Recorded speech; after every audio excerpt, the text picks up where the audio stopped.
niñas que están en casa también. Y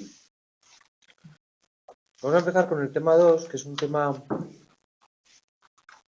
que suele impactar un poco al desarrollarlo, porque, claro, el título es así un poco frío, la influencia de la evolución y la cultura en los procesos psicosociales. Ya es un poco, a ver de qué me van a hablar aquí. Pero sí que es muy revelador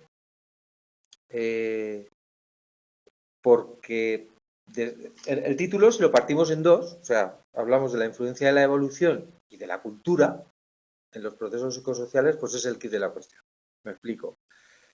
Vamos a tratar de entender qué parte hay de natural, de naturaleza, de esencia en nuestra condición humana y que está a la base de muchos de nuestros comportamientos, qué parte hay de cultura, definir muy bien qué son las dos cosas y a ver esa interacción cómo la cogemos. Es un poco un aperitivo. Para empezar, ya os adelanto que vamos a concluir, vamos a empezar ya diciendo, y será la conclusión del tema, que nuestra especie, por mucho que el individuo esté diseñado, bueno, diseñado es una palabra que no me gusta, que nuestra naturaleza es querer sobrevivir, necesitamos al grupo. No somos seres humanos sin la presencia del otro. Y que esa necesidad de estar vinculados no solo a otro individuo, sino a un grupo, y tal como vivimos ahora, pues más bien a muchos grupos a la vez, nos define. ¿Vale? Entonces, esa presencia de los demás no solo es una forma de hablar, por explicarme yo ahora, claro, estoy en psicología social, pues por hablar de los grupos, de la importancia del colectivo. No, no, no. Es que ha determinado nuestro cerebro. Nuestro cerebro y nuestra naturaleza también es la que es por la necesidad que hemos tenido de acercarnos a otro y coordinarnos para sobrevivir. Somos una especie muy flojita, físicamente, quiero decir. Ya comentábamos el otro día y hoy lo volveremos a decir, de cocción lenta. El bebé humano necesita el cuidado y la protección no solo de los progenitores, sino de un grupo grande mucho tiempo, y aún así es muy frágil. Entonces, eso ha condicionado también nuestra riqueza, nuestras cualidades y todo lo que hablamos bien de la especie humana. Ya os adelanto que viene mucho por ahí. Nuestra naturaleza es grupal, y ahora lo vamos a ver, y vamos a definir también la cultura. Yo la cultura también me gustaría anticipar que cuando hablamos de ella no nos vamos a referir a la cultura popularmente entendida como las artes, las ciencias, la literatura. La cultura es todo lo que no sea genético y natural. La cultura es todo lo que es creación artificial. La cultura es que a principios del siglo XX, ya bastante bien entrado, pues hubo una manera de llevar el agua corriente a Teruel, a la ciudad. Eso es cultura. La cultura es todo lo que es manufacturado, todo lo que es creación humana y que no se queda impreso en los genes. ¿Vale? Todo lo aprendido.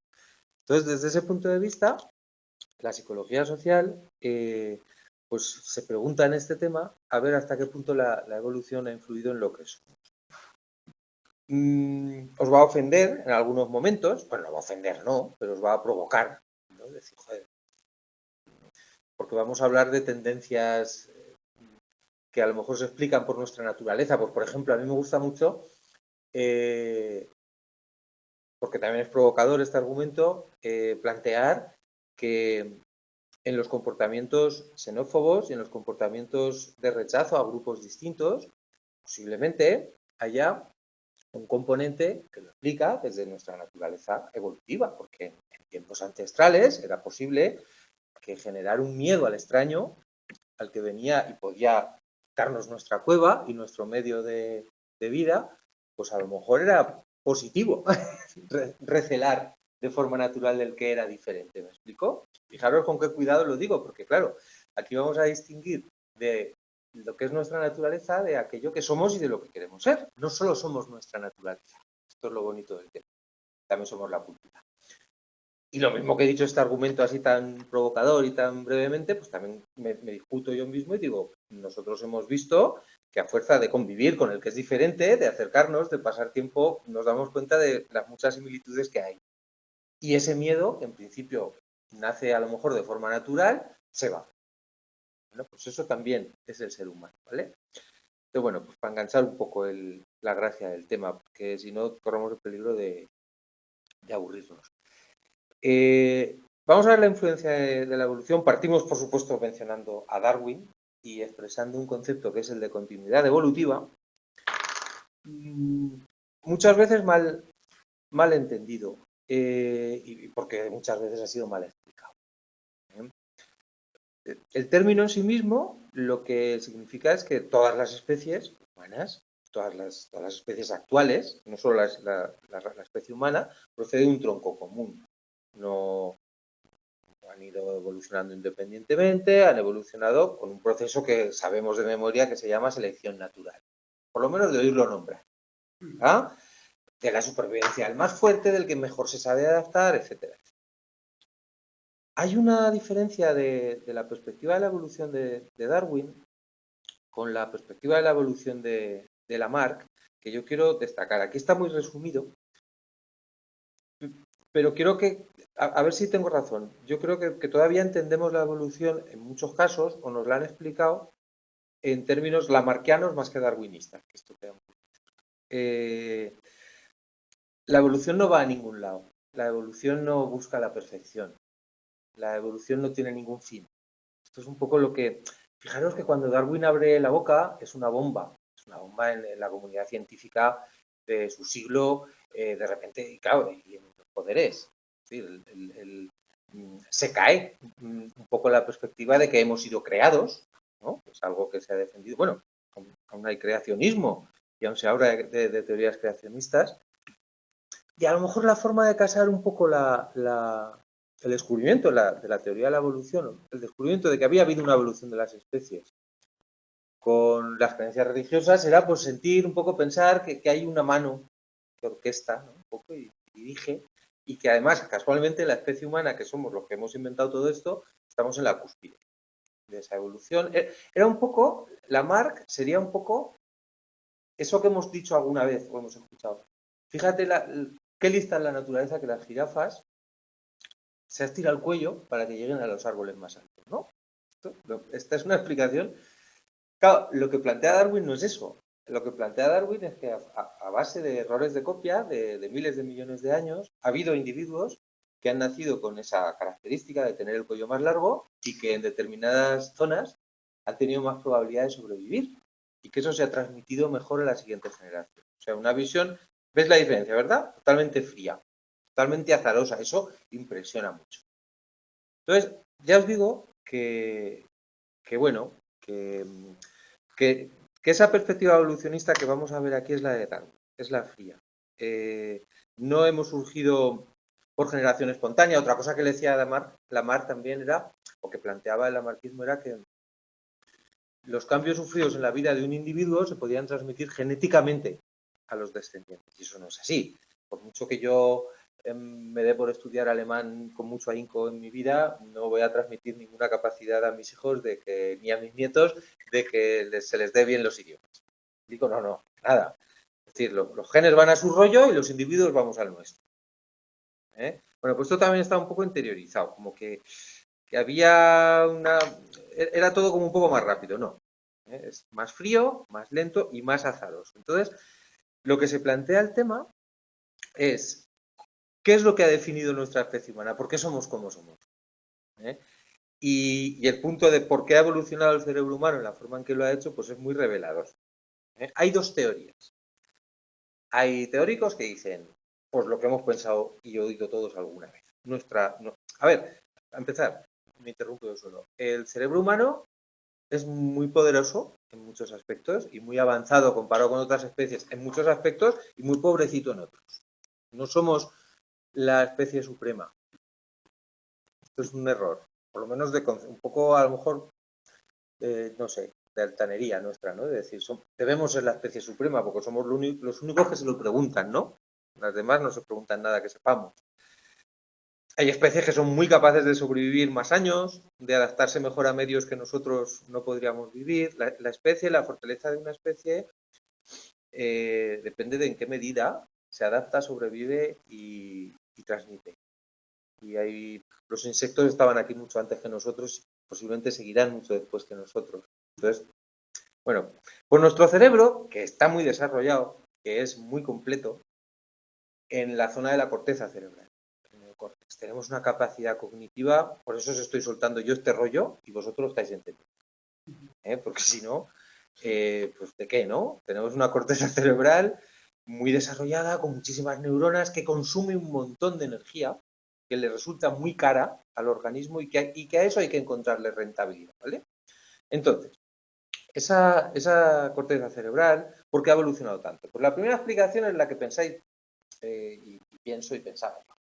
Pues mira, pues es que claro, había que inventar cosas para sobrevivir, había que inventar la forma de controlar el fuego, había que encontrar una manera de conservarlo, de producirlo, de inventar la rueda, de utilizar herramientas, hasta los teléfonos móviles, de todas cosas que hemos inventado. La locomotora, el tractor, había que inventar muchas cosas. Entonces, la hipótesis de la inteligencia ecológica nos plantea lo que a lo mejor por sentido común hemos pensado siempre. ¿Somos tan especiales o somos muy listos? Había que sacar soluciones a los problemas. Necesidad de responder al medio. Este es el punto 1 que tenéis aquí en el. Yo os lo cuento para que luego cuando lo leáis os suene, ¿eh? Pero luego, pues eso, volver a leerlo. La necesidad de hacer frente a las exigencias del medio físico. Y esto es un poco lo que plantea la inteligencia ecológica. Luego hay otra teoría, que es la teoría ya lo diré, de la inteligencia social, que nos va a plantear que lo que ha hecho evolucionar nuestro cerebro es más bien la necesidad de manejar relaciones sociales muy complejas, cada vez más. A ver qué ha sido lo que ha empujado más evolutivamente. Porque esto es, a veces las necesidades, las exigencias, bueno, pues se podría hacer una asignatura entera, de hecho la hay en algunos, en el grado de Unizar, hasta hace 2 cursos estaba antropología psicológica, que se pegaba un cuatrimestre entero hablando de esto. ¿Aquí qué ha pasado? ¿En qué nos parecemos otras especies? ¿En qué nos diferenciamos? ¿Qué es lo que nos ha convertido en lo que somos? Bueno, vuelvo a la inteligencia ecológica, a la que es más aceptada, la que hemos pensado siempre, pues eso, problemas técnicos. Ha empujado al cerebro a desarrollarse, ha habido exigencias, pues porque cada vez ha habido que manejar más herramientas, más utensilios, ser capaces de solucionar problemas nuevos, y luego, pues esto lo hemos aprovechado para manejar bien los problemas sociales, que no los niegan, que los haya. La hipótesis basada en la inteligencia social dice lo contrario, que el empujón evolutivo que sufrió nuestro cerebro vino más bien porque había que aprender a coordinarse, a manejarse, a entenderse, a gestionar un grupo humano cada vez más grande. Hago un silencio así un poco valorativo. El grupo humano que habitamos ahora, o que compartimos ahora, es infinito. Es decir, de la tribu, de la manada, del grupito que vive, pues habéis leído las novelas del Clan del Oso Cavernario, hay muchas historias, ¿no? De este grupito a lo que implica un grupo social, una gran ciudad de 4 millones de habitantes, que todo el mundo se para en un semáforo verde porque todo el mundo lo sabe.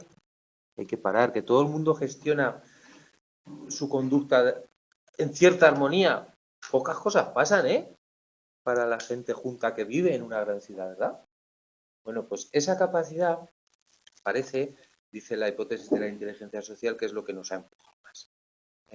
Lo explica el psicólogo etólogo. Tenéis aquí la etología, paréntesis, es la ciencia que estudia el comportamiento animal en su ambiente natural. Y la etología, cuando observa al ser humano, nos observa como si fuéramos cualquier otra especie. A ver lo que hace. A ver, yo qué sé, comportamientos de territorialidad, etcétera, etcétera. Entonces, este etólogo, psicólogo, Humphrey, desarrolla la hipótesis, y está aquí en cursiva, no lo va a leer entera, pero lo que viene a plantear, resumiendo mucho, es que esas habilidades intelectuales superiores las hemos adquirido para aprender a manejar y a manejarnos. que los primates, cuanto más cerca de, cuanto más grande tiene la corteza cerebral, más parecida a la nuestra, más relaciones sociales complejas manejan. ¿Eh? Vamos a ver un poco en qué quedó estas teorías. Hay experimentos que trataron, experimentos no, aquí se trató más bien de un estudio correlacional, que ahora os voy a explicar un poco lo que es.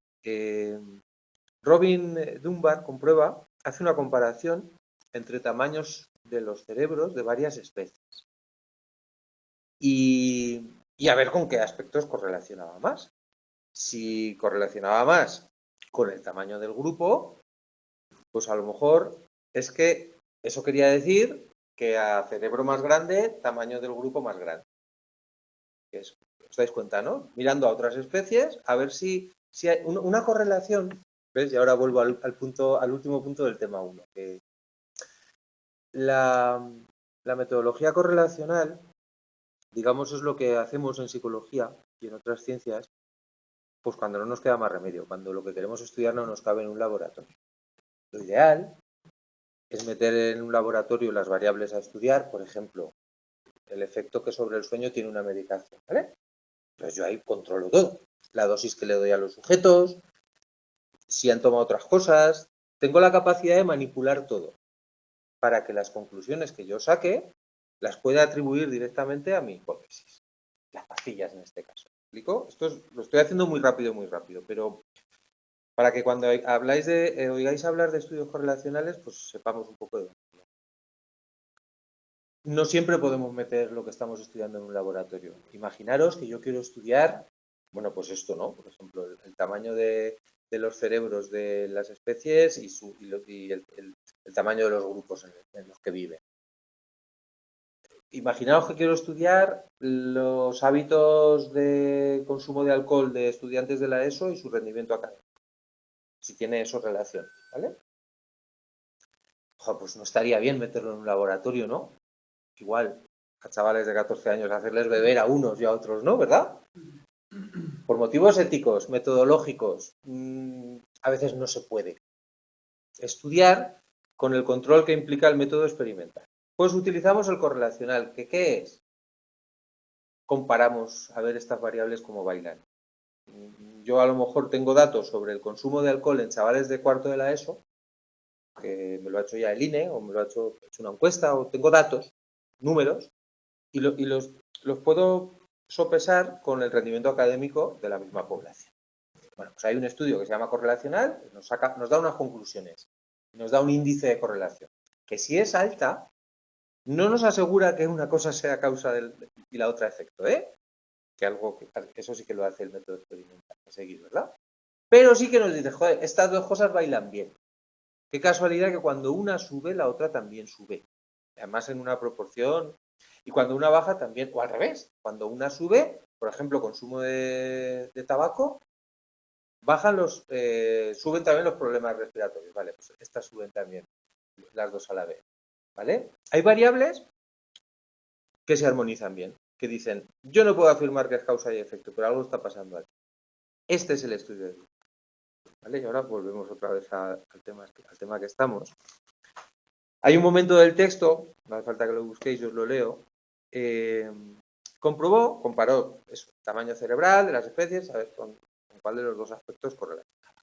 Ninguna de las variables para esa hipótesis ecológica, es decir, para la que defendía que habíamos evolucionado para manejar mejor las herramientas, correlacionaba con el tamaño relativo del neocórtex. Sin embargo, sí que había una relación muy intensa entre el tamaño de los cerebros y el tamaño de los grupos en los que esas especies vivían. Hay especies que nacen y ya hacen su vida para siempre. Una serpiente nace y va a su bola para siempre. Y se maneja, pero no necesita el grupo para nada. Tiene un tamaño del neocórtex muy pequeño. La hipótesis del cerebro social, vinculada a la inteligencia social que estamos hablando, nos dirá que nuestro neocórtex marcará no la cantidad de cosas que podemos aprender, no tanto la cantidad de cosas que podemos aprender, lo que también influye lógicamente, sino más bien el tamaño de los grupos en los que podemos vivir y gestionar y manejar. Y os aseguro, aunque es algo en lo que igual no habíamos caído, que esto ha marcado más lo que somos que lo otro, que también lo ha marcado. No están diciendo nadie que aquí la capacidad instrumental no ha tenido peso, claro que sí, pero que ha tenido bastante más peso para sobrevivir. A ver, ser humano, ahora vivimos, ahora tenemos una sensación de vulnerabilidad que también es un poco falsa, pero vivimos muy bien. Pero normalmente los depredadores han sido casi siempre más grandes que nosotros, más rápidos y más voraces y más capaces. Y aún así, hemos ido multiplicándonos y hemos ido, pues digamos, ganando terreno al resto de las especies. Bueno, otro resultado interesante del estudio de Dunbar es que lo que ya os he apuntado alguna vez, que cuanto más grande es el tamaño del neocórtex, más despacito maduramos. Nosotros somos la especie campeona casi en madurez tardía, pero hay otras que también tienen, pues por ejemplo los chimpancés, que están muy próximos a nosotros en muchas cosas, también tienen una madurez tardía y la cría necesita el cuidado del grupo durante muchísimo tiempo.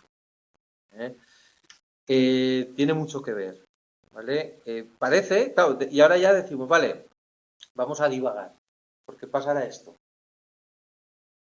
Pues a lo mejor es que hay que tomar mucho tiempo para aprender muchas cosas. De hecho, nosotros, cuando somos pequeñitos, vosotros igual decís, ¿de qué me acuerdo yo de cuando era pequeña?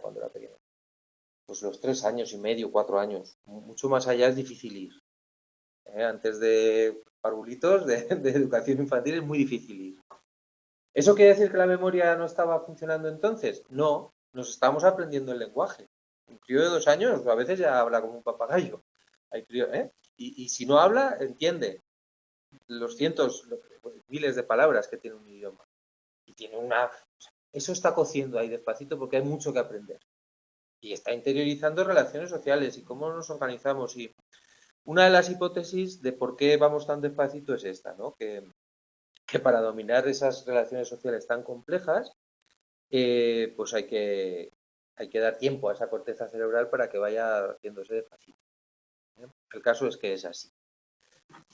Siguiente punto, el que nos plantea si es más apto el que mejor compite o el que mejor se coordina. Pues hombre, después del rollo que os he soltado, sería fácil casi contestar, porque seguramente el que mejor se coordina, ¿no? Si estamos hablando de la importancia del grupo, bueno, pues hay aquí también dos hipótesis. Dentro de la inteligencia social hay dos versiones. Recuerdo, recapitulando, inteligencia social es la complejidad de los grupos, del tamaño de los grupos y el manejo, lo que ha determinado que seamos lo que somos. Bueno, pues dentro de la inteligencia social hay dos vertientes, dos hipótesis. La inteligencia maquiavélica, que ya casi por el nombre podéis verlo venir, sabéis que Maquiavelo escribió otras muchas cosas, pero el libro famoso del Príncipe en el que ilustra a un rey cómo gobernar y suelta su famosa sentencia de que el fin justifica los medios, de ahí viene lo del adjetivo maquiavélico luego, lo que nos vendrá a decir es que aquí lo importante es, o sea, que sabemos manipular a los demás. Y como sabemos manipular a los demás individuos, nos hace más aptos. Hombre, veremos que en alguna medida eso también ayuda, lo de manipular. Pero claro, no puede ser, porque si todos tuviéramos la misma, el grupo sería un caos. ¿Me explico? Y luego la hipótesis más general, la inteligencia social, que vale, que sí, que la manipulación es importante, el saber el hacer que los demás hagan lo que a mí me interesa es importante para que yo, no sé, evolucione y mis genes se transmitan, pero también es importante el saber cooperar. Entonces, bueno, ¿por qué vamos a discutir sobre esto? Porque, a ver, evolutivamente, vosotros poneros como individuos en vuestros comportamientos así egoístas, digamos, ¿vale? ¿Qué es lo que prima? ¿El sobrevivir vosotros como individuos? O a veces somos... Me tendrías que decir que sí, David, sí, el sobrevivir yo, porque en mi naturaleza está en si hay un peligro echar a correr, sin parar a pensar, ¿no? Y tengo una tendencia y una obsesión por sobrevivir desde que soy pequeñita, o sea, sí. Pero también hay comportamientos altruistas. Cuando se es padre, esto es muy tópico. Yo por mi hijo, cuando soy madre, por los hijos se daría la vida. Y nos gusta llenarnos la boca de esto. Pero es que es verdad. Quiero decir, la sensación es que no costaría mucho esfuerzo en pensar si tengo que salvar a mi hijo. Igual, joder, no me quiero morir. Pero es una reacción muy natural y muy comprensible, ¿eh? Luego, habrá algo de supervivencia del individuo y seguramente habrá algo de supervivencia de la especie. Y aquí es cuando digo que este tema ofende o que provoca un poco, porque estás hablando del amor de madre o de padre con unos términos muy fríos, como que se transmitan mis genes, ¿no? No le vamos a quitar mérito al amor de madre o de padre, ¿eh? Pero la tendencia natural a que el descendiente directo lo quiero proteger por encima de todo, pues a lo mejor interesa mucho a la especie, ¿no? O interesa mucho a mis genes, que van por su cuenta, ¿eh? Este es un poco el tema y además es interesante. Los dos criterios, supervivencia del individuo. Aquí lo importante para que la especie vaya hacia adelante es que el individuo no solo sobreviva, más bien que sobreviva hasta que se pueda reproducir. Lo demás a la especie le da igual. Hay enfermedades genéticas que desaparecen solas. Tal como aparecen, al cabo de pocas generaciones se van, porque matan al individuo muy a menudo antes de que llegue a la edad de reproducirse. Por lógica, por matemática pura, ¿verdad? Al final se extinguen solas. Hay otras muchas enfermedades genéticas que no desaparecen por sí mismas jamás, porque se transmiten, pero a lo mejor se manifiestan cuando uno tiene 30 años, 40, 45, cuando ya ha tenido tiempo y ocasión de transmitir sus genes. ¿Me explico? Bueno, pues esto es pura matemática. Por un lado está la supervivencia del individuo hasta que le llega la edad de reproducción. A ver, aquí, pues el evolucionista, el psicólogo evolucionista, pues destaca, pues la selección natural, aquí lo que marca son los genes, ¿no? Es decir, que sobreviva hasta que se reproduzca. Pero más interesante de esto, que esto es muy lógico, y además lo vais a leer y lo vais a entender enseguida, los individuos haremos lo posible pues para reproducirnos con el mayor éxito posible, más que los otros miembros de mi grupo, pero a veces, insisto, tenemos comportamientos altruistas, y no solo con nuestros hijos. Hay miembros de un pueblo que están dispuestos a morir por el bien común, no cuando son llevados a la guerra obligatoriamente, como pasa muchas veces, sino por pura convicción. Bueno, tenemos demasiados ejemplos, ¿no?, de guerras, de conflictos en la historia de la humanidad. El más extremo son los pilotos kamikazes japoneses, ¿no? Es decir, ellos asumían que ellos eran una bomba, o las personas que, en fin, cuando hay atentados terroristas, se inmolan por el bien del grupo. La creencia está ahí, ¿eh? No me pongo a discutir que es una aberración, claro que la es. Pero sin irme a estos trágicos ejemplos, pues a veces somos capaces de salvar la vida de un miembro de mi sociedad, de un niño, aunque no sea familia mía, por mera empatía, por mero altruismo. Habrá un tema cuando llegue, el de la conducta de ayuda, que discutiremos si el altruismo existe en sí mismo, si también tiene un poco de egoísta. Bueno, discutiremos un poco de eso, ¿eh?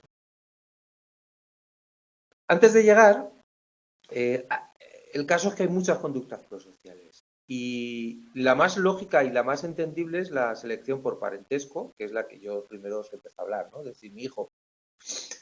Y la siguiente persona que a lo mejor tengo más tendencia a salvar es, pues, mi nieto o un hermano, primo.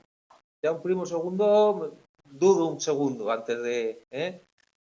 Cuanto más cercano es el pariente a mí, más probabilidad parece de que tengamos una tendencia a ayudarle, a preservar su bienestar. Y yo mismo me vuelvo a parar aquí, ¿eh? Que podemos tener tendencias naturales humanas para salvar a cualquiera. Estoy hablando de tendencia, no de que finalmente lo hagamos ni lo dejemos de hacer, ¿vale? Que claro, podía entenderse.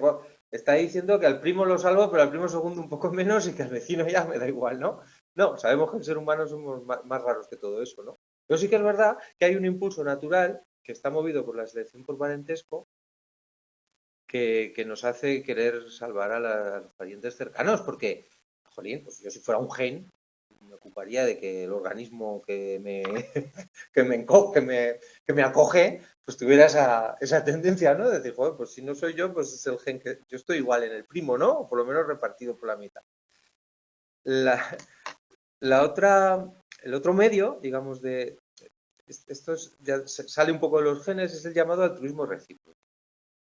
Ambos son medios indirectos, pues para, aunque nos parezca un poquito raro, para que mis genes tengan más posibilidades, o los de mis hijos. Porque el altruismo recíproco, ¿qué será? O sea, no tenemos la tendencia, y ya os digo, en la conducta de ayuda lo estudiaremos a fondo. Si tú me ayudas, yo te ayudo, hasta el punto que a veces nos incomoda que nos ayuden porque no queremos devolver luego el favor, o no sé, como si nos sentimos obligados. A veces hay incomodidad cuando somos ayudados porque no lo hemos pedido. Hay una norma implícita que parece que si te ayudan, ayudas. Pues a lo mejor tiene un sentido evolutivo eso también. Vamos a verlo. Por cierto, ya antes de ponerme a leer, que es que cada vez leo menos bien y os pregunto, ¿en qué puede ayudar a mis hijos que yo ayude a una familia que no es la mía, pero que es de mi grupo o de mi comunidad? Como un ejemplo a seguir, ¿no? Ah, mira, vale, ya. Como que van a observarlo, ¿no? Y van a... Pero, no sé, ese impulso que a veces tenemos de ayudar, aunque no sean mis primos, mis hermanos, mis sobrinos, porque, claro, en la selección por parentesco está clara. Protege sus genes. Pero ¿por qué ayudamos al otro, que es miembro de la comunidad, pero no... Mejorar nuestra reputación. Y claro, ¿y esa reputación puede traer ventajas para mis hijos después? Cuando yo no esté, a lo mejor. Pues a lo mejor le echar una mano porque yo ayudé a los suyos, ¿no? O porque a lo mejor si yo he ayudado al prójimo y yo mismo me discuto que sí, que a veces se ayuda al prójimo porque somos muy guays y muy buenos, ¿eh? Pero esas tendencias, ese altruismo, sobre todo en la comunidad, al ser humano le interesa, a nuestra especie, le interesa que seamos así. Aunque somos de otro. Para la continuidad de la especie, exactamente. Pero claro, como estamos hablando de que el individuo es lo importante, es que son mis genes lo que me importan a mí. O sea, no, a mis genes. A mí mis genes me dan lo mismo como individuo. Pero tengo la tendencia a preservarlos. Y, pues esta idea de que si yo ayudo al que tengo cerca, a lo mejor es muy probable que esto revierta en un beneficio en el futuro para mis generaciones, pues posiblemente por ahí venga. Posiblemente. Bueno, que suelto mucho rollo. Al final, el objetivo o hacia donde queremos ir, o hacia donde quieren ir nuestros genes o nuestra esencia, es aumentar lo que se llama eficacia biológica inclusiva. Es decir, la eficacia biológica inclusiva, porque luego, después de lo bonito que es esto, os acabarán preguntando las cosas tan raras, ¿qué es? Pues más o menos lo que os estoy contando. Esa capacidad de conseguir que mis genes estén representados en la siguiente generación, sea porque preservo la vida de mis hijos, de los que vienen después, o porque he hecho cosas para que esto sea más probable. La eficacia biológica inclusiva es todos los actos que cometemos, pues para aumentar las posibilidades de llegar más lejos, ¿vale? Entonces, cada vez se piensa más y se defiende más, desde más psicólogos evolucionistas y sociales, que la selección natural actúa a muchos niveles. A nivel individual, el que ya sabíamos, o sea, dotarme de las tendencias que hacen que yo sobreviva el tiempo suficiente para reproducirme, pero también actúa a nivel grupal. También ha potenciado mis comportamientos que hacen que me coordine con los demás, que favorezcan la vida del grupo, porque eso al final ha redundado en beneficio para mí y para el grupo. Digamos que la selección natural ha potenciado que nosotros, que pobrecitos, solos, en medio de la selva, no valemos nada, es así, seamos tan fuertes como grupo. No es algo que se nos ha ocurrido a lo mejor luego solos a nosotros, sino que es nuestra esencia. Este es el kit de la cuestión del tema. A lo mejor es nuestra esencia. Bueno, aquí hay un chiste que todos los años cuento y hoy también, porque ya que está aquí, os va a dar pereza leerlo. Pero que además es revelado sobre la perspectiva de la psicología evolucionista. O sea, la psicología evolucionista será estudio del ser humano, de nuestros procesos psicológicos, desde la perspectiva de la evolución. Pues está en el psicólogo evolucionista, que vamos, en la vida se van a juntar un psicólogo evolucionista, me parece que era un ingeniero, sí, un ingeniero, juntos a la calle y se escapa un león de un zoo y son testigos de que se escapa el león de la jaula y va corriendo hacia ellos. Y el ingeniero se queda quieto y el psicólogo evolucionista se echa a correr. Total, que justo cuando está a punto de llegar al ingeniero, que está el primero, y comérselo, pues llegan los guardias, le disparan con un dardo, lo duermen y salvan. Porque acaba bien. Y así pueden discutir. ¿Y tú por qué has corrido? ¿O tú por qué te has quedado quieto? Le dice el psicólogo evolucionista. Dice, hombre, porque he calculado las probabilidades, o sea, haciendo un cálculo más o menos rápido de que yo corriera más que el león, pues el león corre a no sé qué velocidad y yo tenía la verdad, pues he visto que no me merecía la pena moverme y era tontería correr. ¿Y tú por qué has corrido? Dice, porque yo no quería correr más que el león, quería correr más que tú. ¿Vale? Bueno, aquí, claro, como lo han contado los psicólogos, el listo es el psicólogo evolucionista. Sí que, bueno, pues da un poco una pincelada, ¿no? De por qué hacemos muchas veces las cosas. ¿Por qué somos lo que somos, ¿vale? Y en algunas cosas damos penica, damos un poco de vergüenza y nos sentimos incómodos. Esto de, joder, qué especie más chunga que somos. Bueno, habrá días que salgamos de aquí pensando eso y otros que qué guays que somos, ¿eh? Pero de todo habrá. Este siguiente punto es muy lógico y muy fácil, lo repaso muy por encima, que nos habla de la naturaleza dual y yo diría de lo inestable que es nuestra especie, nuestras tendencias sociales, lo imprevisible, pues porque a la vez que somos capaces de realizar conductas muy altruistas, pues también tenemos una capacidad agresiva y de exterminar al prójimo importante, mayor que cualquier otra especie. Es un tópico, pero por comer, pues muchas especies matan. Nosotros matamos por muchas más cosas. Y tenemos las dos tendencias naturales. La bonita de ayudar al prójimo y la un poco inquietante de mucha capacidad para la agresión. Necesitamos sentirnos aceptados por los demás, pero luego somos muy chungos y rechazamos muchas ocasiones a los demás. Tendemos a, bueno, pues aquí nos van dando guía de en qué tema vamos a estudiar cada cosa, ¿no? Pues esto lo hablaremos en el capítulo 10. Tendemos a favorecer a los miembros de nuestro grupo, pero a veces discriminamos a otros grupos. Pues efectivamente, en el capítulo 12 hablaremos del prejuicio y un poquito antes de los estereotipos y de la discriminación. Y en el último de los grupos. Intentamos convencer a las demás para lo que nosotros queremos, pero somos muy influenciables a la vez. O sea, bueno. Capítulo 7, que también es chulo, es interesante la influencia, la persuasión y el cambio de actitudes.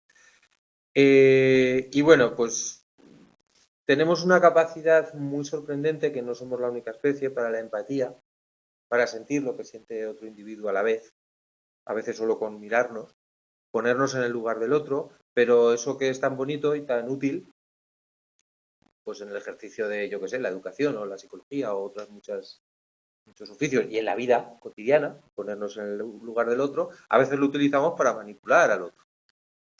¿Vale? Va a encender la luz que ya se ve menos, sí.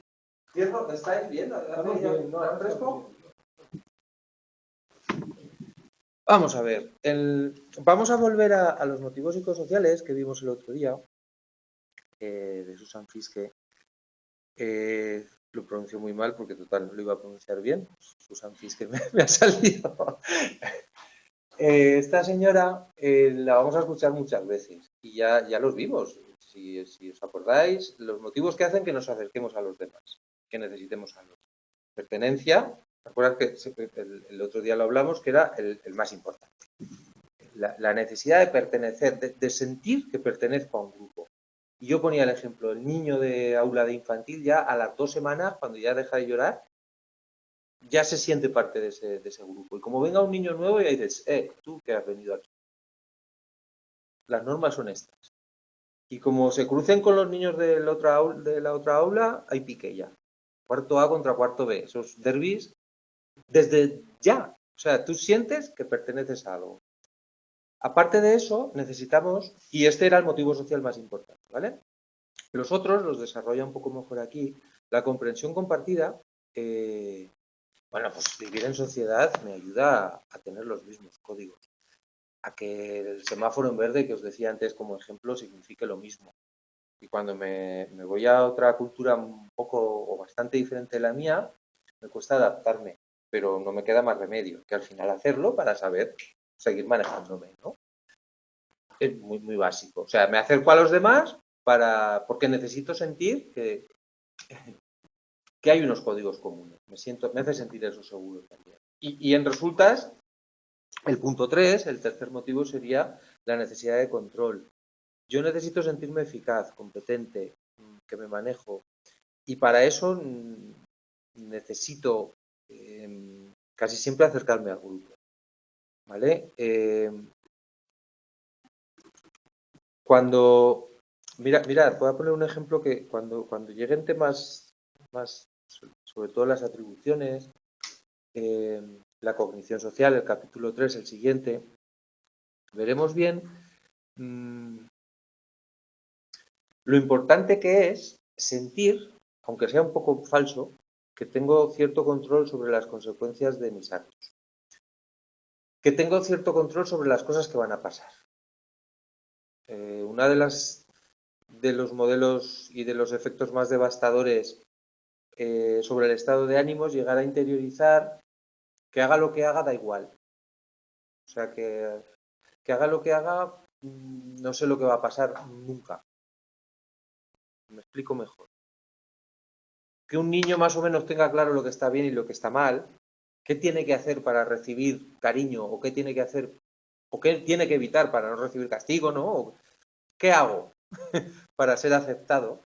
Pues más o menos está relacionado con una salud emocional razonable. Yo sí sé lo que tengo que hacer, pero cuando esa sensación que se tiene a veces en algunas etapas de la vida, que te sale todo mal, que haga lo que haga me rechazan, haga lo que haga todo me sale mal, es que pruebo esto, pero yo ahora me hago un esguince, quiero decir, da igual lo que haga, que no sé lo que va a pasar después. Eso es muy devastador sobre el estado de ánimo.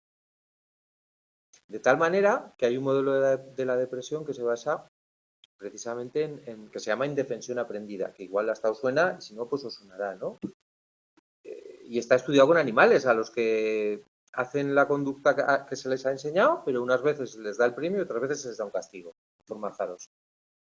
Cuando esto pasa, te acobardas, te paralizas, te quedas quieto. ¿Me explico? Entonces, por eso es tan importante la sensación de control.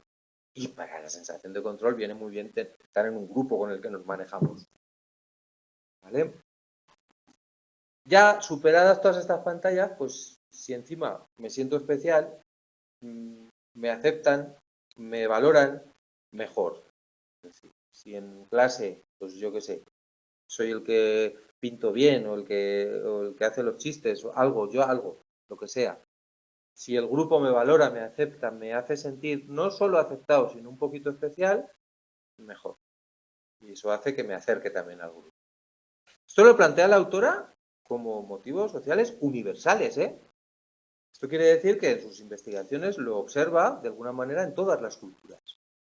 Que ahora vamos a hablar un poquitín de este punto de vista, ¿no? ¿Qué es universal y qué es propio de cada cultura? Pues parece que muchísimas cosas son universales. ¿Eh? Y luego la confianza. Necesitamos, aunque sea un poco una pequeña falacia, porque igual no sabemos cuándo va a haber un terremoto, un meteorito o yo qué sé, ¿no? No lo sabemos. Pero el ser humano, por lo que sea, como tiene la capacidad de orientar su pensamiento al futuro o por lo que sea, nos sentimos mejor si tenemos cierto grado de confianza. O sea, si nos vamos a la cama pensando que mañana más o menos va a salir el sol otra vez, vamos a seguir teniendo amigos. Eso a lo mejor a otras especies no les pasa, a nosotros sí. Y para esa confianza necesitamos también al grupo. Entonces, de tal manera que somos muy sensibles a la información negativa que viene de los demás, pues porque nos duele, porque pone muy en peligro algo muy importante y tenemos una serie de sesgos, de errores que, bueno, pues estudiaremos en los capítulos que vienen que tienen que ver con esto. En fin, nos vamos un poco descubriendo, ¿vale? Y el siguiente punto, aún me queda un trocito que no os lo leéis, ¿vale? Justo antes de animal social o animal cultural. Ya os lo he dejado un poco ver.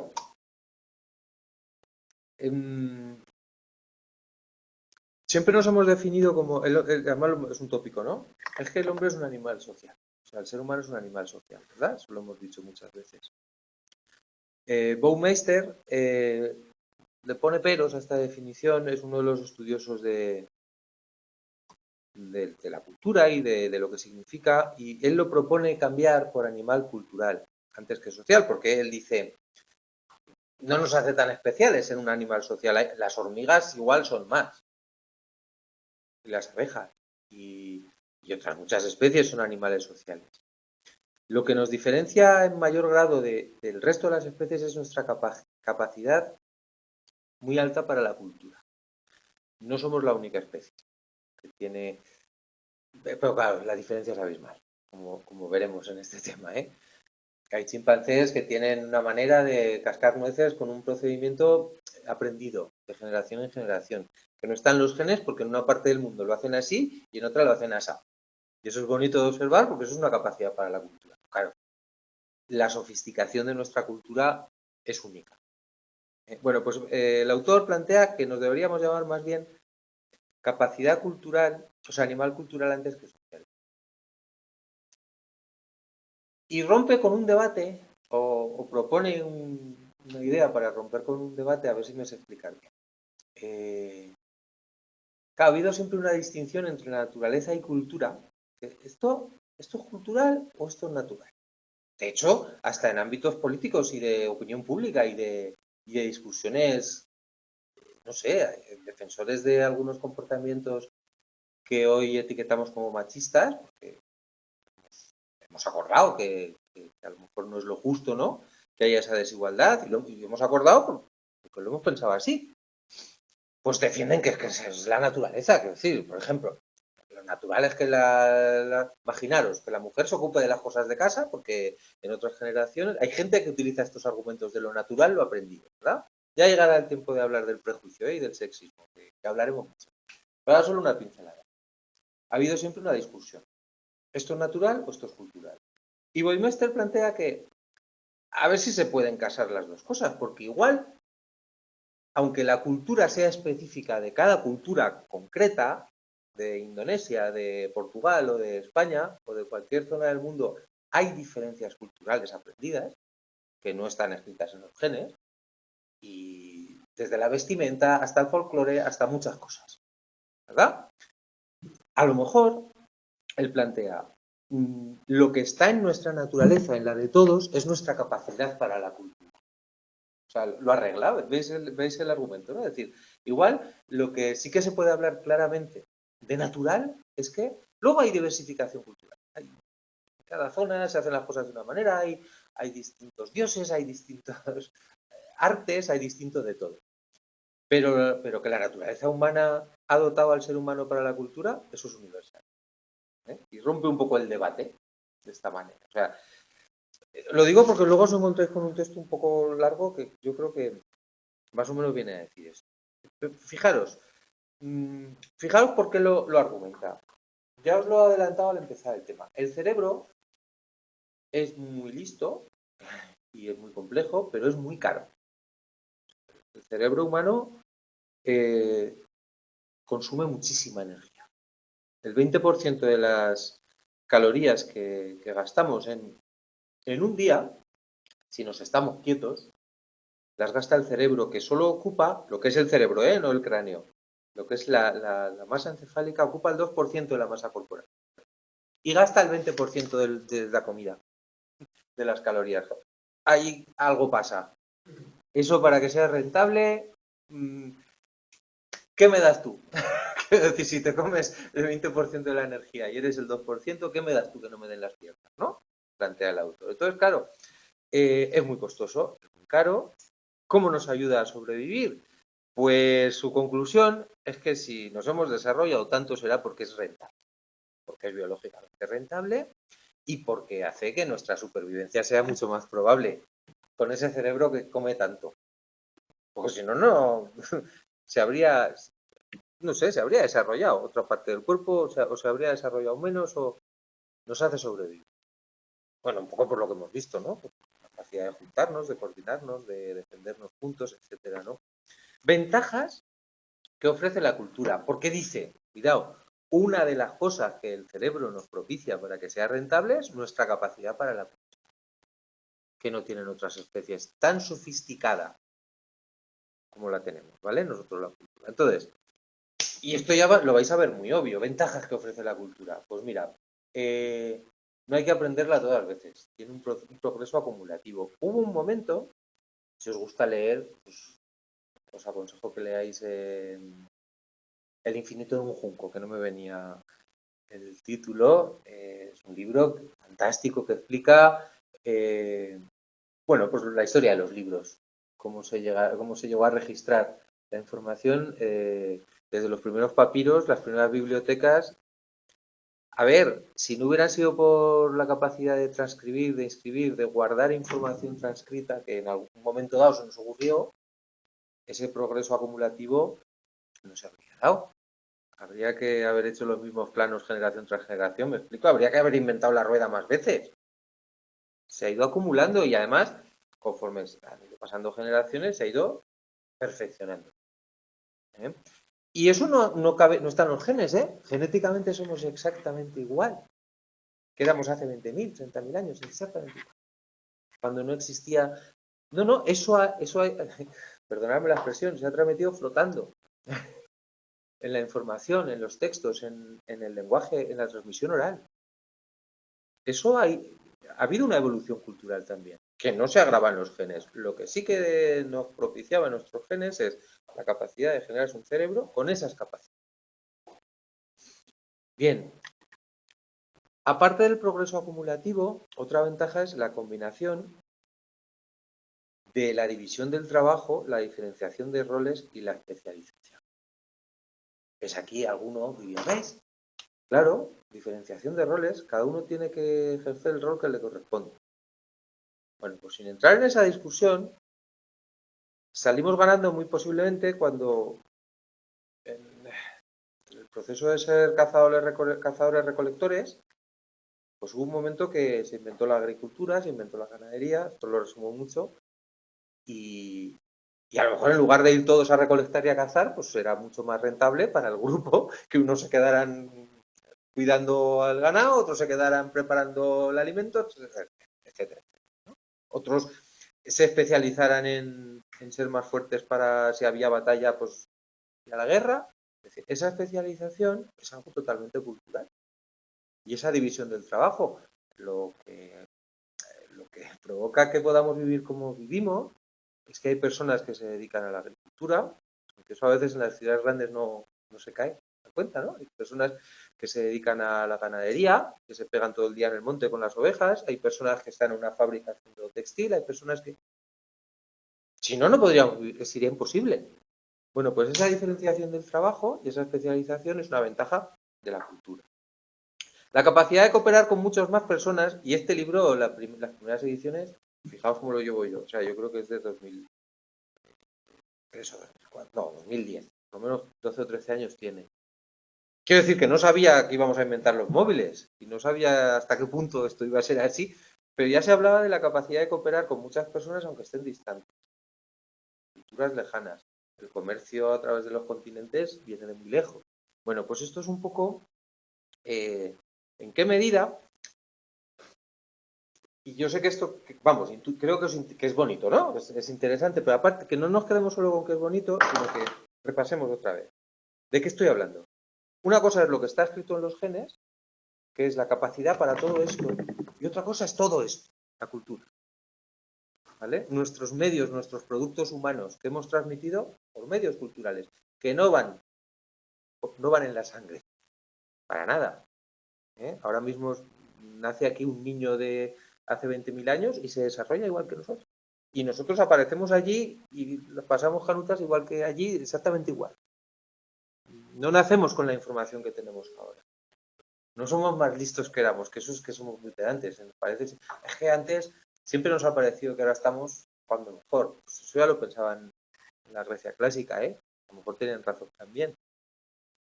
Bueno, pues un poco yo creo que hemos conseguido que el tema parezca chulo, ¿no? La semana que viene no hay clase, no sé si tenéis, no hay clase porque es el acto de apertura en el centro asociado, ¿vale? Entonces, si os fijáis, por eso siempre, a ver, me parece que es la única clase que se salta en las 12 seguidas, las 6 y las 12 que hay seguidas. Pero siempre consultar en la planificación de Academos por si acaso, porque si hay alguna incidencia o cualquier cosa, yo lo pondré ahí. Y de hecho, si entráis en Academos, veréis que la siguiente tutoría es el 3 de noviembre, o cuando caiga el jueves dentro de 15 días, ¿vale?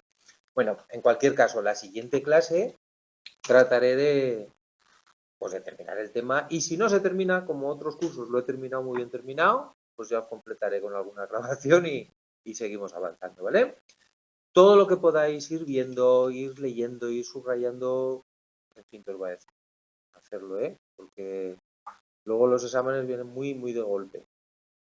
Ojalá tuviéramos 3 horas a la semana. Bueno, pues nada, me alegro de que sigáis viniendo, de que se sigan conectando también en casa y venga, gracias a vosotras y hasta el jueves. El jueves que viene, no, al siguiente, ¿vale? Adiós. David, ¿dónde se quedan grabados estas clases? Mira. Yo el jueves